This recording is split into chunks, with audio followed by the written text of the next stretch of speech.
A year after the deadly Texas Hill Country flood, hope is not lost to find the remains of those who are missing. Two Kerr County locals are still working hard, spending their own time on their own dime in a quest to bring closure to the families of those never recovered. Here's Jeremy Rogalski. Up and down the Guadalupe and the forks that feed into it, see what we can find. They've logged hundreds of hours With us. cleaning up the river they love. I got center block right here. Clearing out debris scattered by the raging flood. Generators and toilets and tin and barbed wire and a little bit of everything. Part of their mission to make local swimming holes safe and clear. Kind of stuff you don't want to cut your foot on. To describe what we're finding would just be the word random. There's no rhyme or reason to anything we're finding. It's like I'm calling something. Oh, there we go. But it's what they haven't found a year later that keeps them going.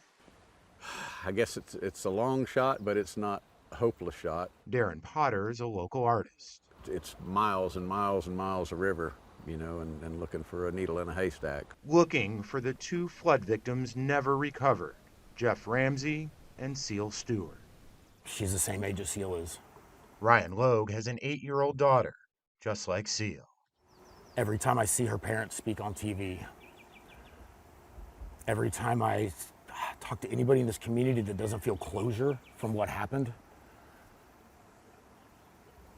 it makes it really hard to quit. Ryan, who had never put on scuba gear before the July 4th flood, basically taught himself how to dive and has searched the murky waters several times a week, every week, ever since. How's the visibility? Depending on the day, you're anywhere from 6 inches to 4 feet.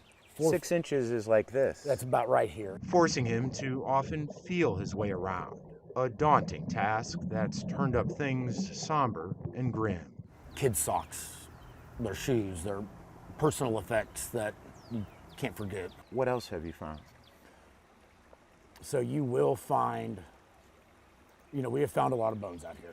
Bones, both animal and human, likely from Native American tribes hundreds of years ago, but Ryan says they still bag and tag those for DNA testing.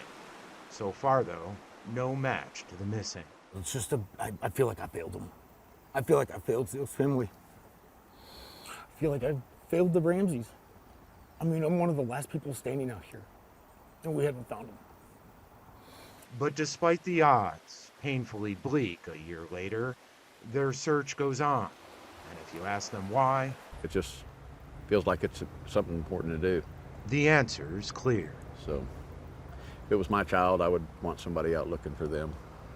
Is there still hope? There's always hope. But I do pray that the families are able to find a way to be at peace.